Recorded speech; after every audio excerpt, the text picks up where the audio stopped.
Hey man, Nintendo World Championships on the Switch, special editions. We got the Japanese and we got the US version. So let's start with the Japanese box here. It's pretty good. It feels a little floppy, a little light, but it's got some cool embossing on it. It's glossy, it's got a cool background, cool characters on the side.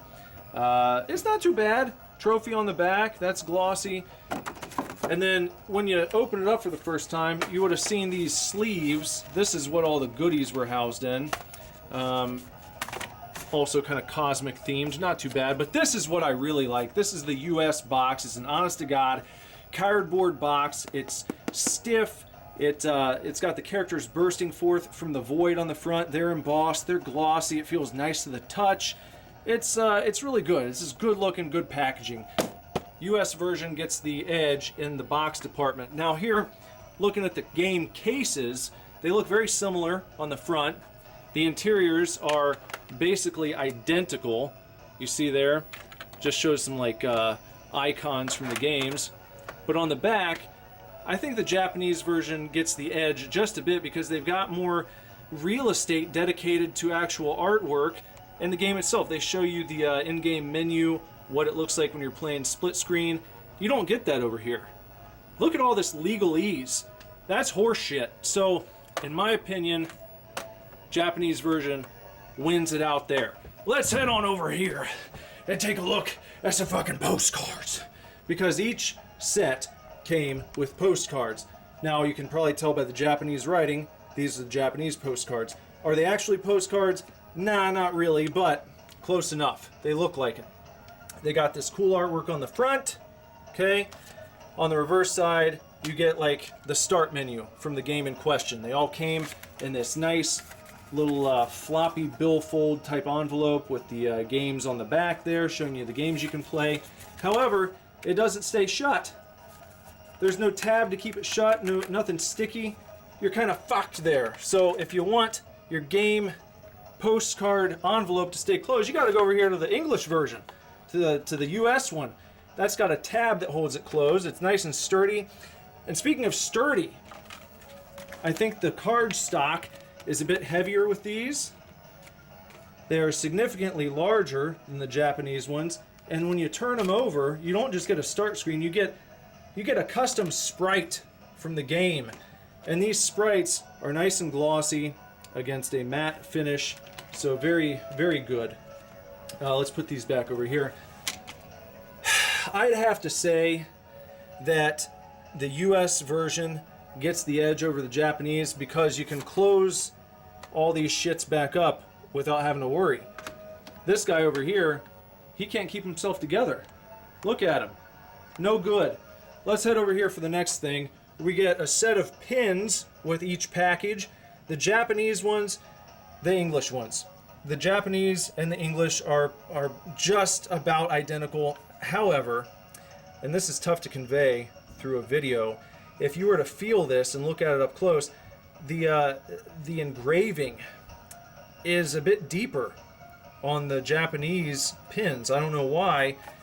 These feel a little smoother, like very close to the surface. They don't feel very raised up. The gold edge does not feel very raised up on the design. So I just think that makes these look a little better, like the images pop more, and they feel a little higher quality to me. You know, but that's just my preference. I just feel that way. But you can't go wrong with either one. They both look pretty good. What's going on with this Nintendo World Championship stuff? What's The Wizard? The Wizard is a film where Fred Savage has to take his savant brother across the United States to try and get to California to play in the Video Armageddon tournament. It's a big video game tournament, and they're accompanied by this lady, Jenny Lewis is her name, right? From Rilo Kiley. I think that's what it was, Jenny Lewis of Rilo Kiley. She's a musician now. Fred Savage isn't. But they got to take him across the country. He plays this tournament. It's fucking awesome. He does a great job. And the big reveal at the end of The Wizard is that it's the first time in the US back then in 1989, it was the first time anyone ever saw Super Mario Bros. 3. It had already been out in Japan for like a year, But if you went to see The Wizard in theaters, it would have been the first time you ever laid eyes upon this game right here in action in real life. So it's like a big ass reveal for Super Mario Bros. 3, which makes it pretty cool and historic. On top of that, Nintendo, after watching this movie, was like, hey, Video Armageddon, why don't we do something like that IRL? And they did, and they called it the Nintendo World Championships, and they held it all across the United States, just like they did in The Wizard.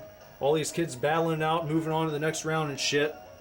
They go to the U.S., they hold these tournaments at shopping malls, at Kmart, in the fucking parking lot, at the YMCA, wherever you want to go, you got Nintendo World Championships happening.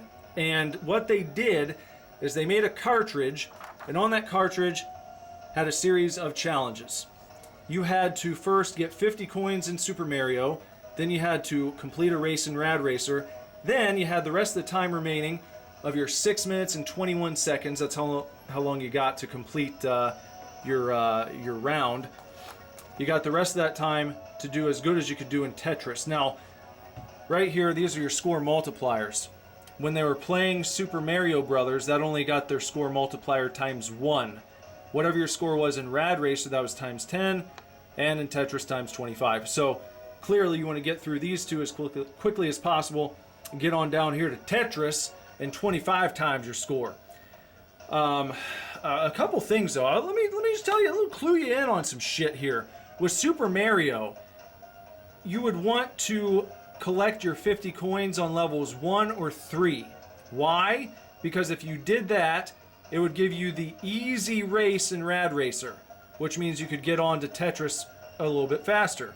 Also in Super Mario, you want to pay attention to your score. If you finish with a 10,300 or 10,400 score, like is in this screenshot right here, in this picture I've printed out and hung up on my Galaga machine, if you finished with a 10,300 or 400, that would give you the good patterns in Tetris, which would give you the opportunity to get more Tetris completions, let's say, ultimately netting a higher score. Okay, so that's what you need to know about the game that they were playing in the championship, right? That's what they did. That's what these kids were playing through. They were trying to do this and then get the highest score possible. Let's go over here and take a look at this guy right here.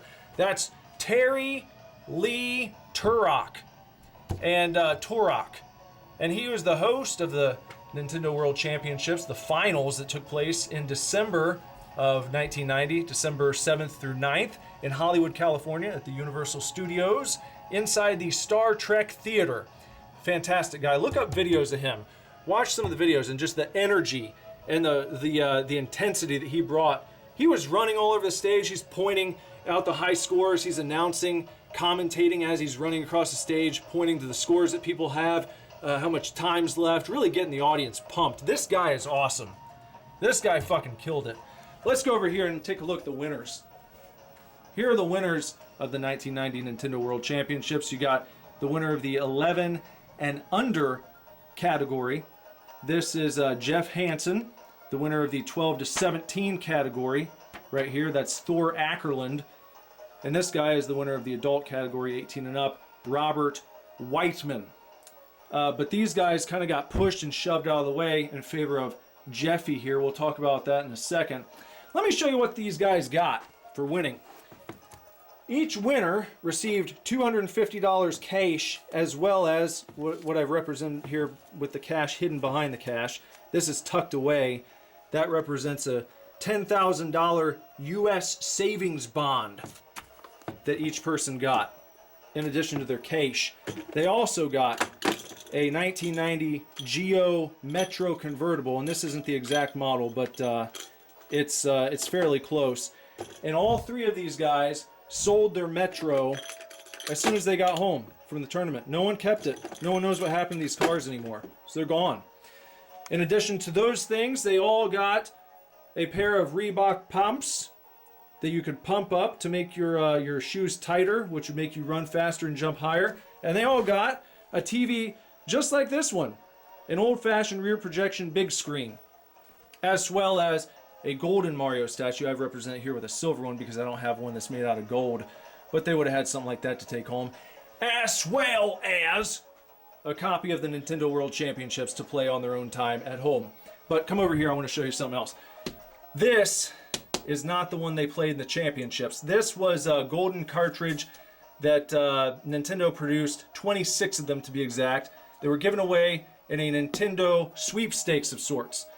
The one they played in the tournament would have looked like this, the gray cart.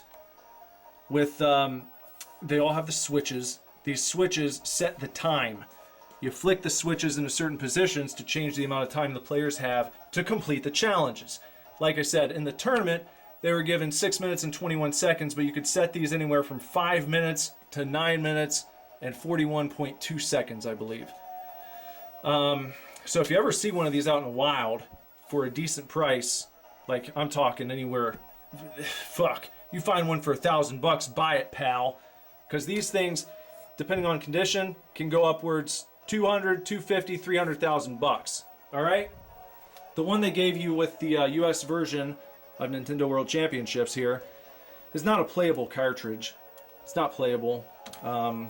It's just a shell. So it's a good keepsake, but it's not playable by any means. Still nice to have. It's cool they got the little icons on the back representing the games that you can play in the Switch version. Pretty neat. And then the Japanese standee was this right here. You might look at that and be like, well, they got shafted. Check this out. The US version didn't get anything like this. This is the reason to get the Japanese version. These Famicom Joy-Cons. Look how cool those are. I mean, that's worth the price of admission alone, isn't it? If this would have been an actual playable cartridge, I think that the US version would have won. But because the Japanese version has these, I think they get it. Now, finally, we were talking about Thor. This kid became kind of the Nintendo brand ambassador for the 90s. They sent him to Japan to play against this kid, Yuichi Tsuyama, for the Super World Championships. The only thing is, when they took Jeff Hansen over there, they had Jeff playing this cartridge against Yuichi Tsuyama. He had not practiced on this cartridge. They crowned him winner in a day in the lead up to a television show called Super Mario Club. He played a few other Japanese kids. He won playing Yoshi's Cookie. And then they're like, all right, get in there and play Jeff Hansen on this cartridge. And Jeff just fucking destroyed him. So then they brought him back later on at CES, I think, the next year in an event with, look at this, Miyamoto. The MC was the wise man, Paul Heyman, and he had Terry Funk with him. And Heyman, look, Miyamoto gives these boxing gloves to Heyman. Heyman hands them off to poor little Yuichi, who lost again to Jeff Hansen, because he's a beast. And he gave him these gloves like a consolation prize. Jeff won this nice, huge Mario trophy in Battle of the Champions 2, which was not even competitive again! But like I said, he's a beast. He's a Paul Heyman guy. And that's about that. Check out one more thing. If you're wondering about the game itself, here's the Nintendo World Championships on the Switch. Take a look here. This is your screen. These are all your different speedrun modes. All of those little boxes represent different challenges. And you see A, S, A. Those are your grades. You want to get as many S pluses as possible. Or S, or A plus, or whatever. Just do your best, guys. You got World Championships mode, Survival mode. Some of this stuff is online, so you can play against other players. But here's the big question. What's the Japanese version like? It's exactly the same. If you put this cartridge in right now, it would have the same exact menu with the same exact challenges to the point where my data is saved and it brings up the same shit.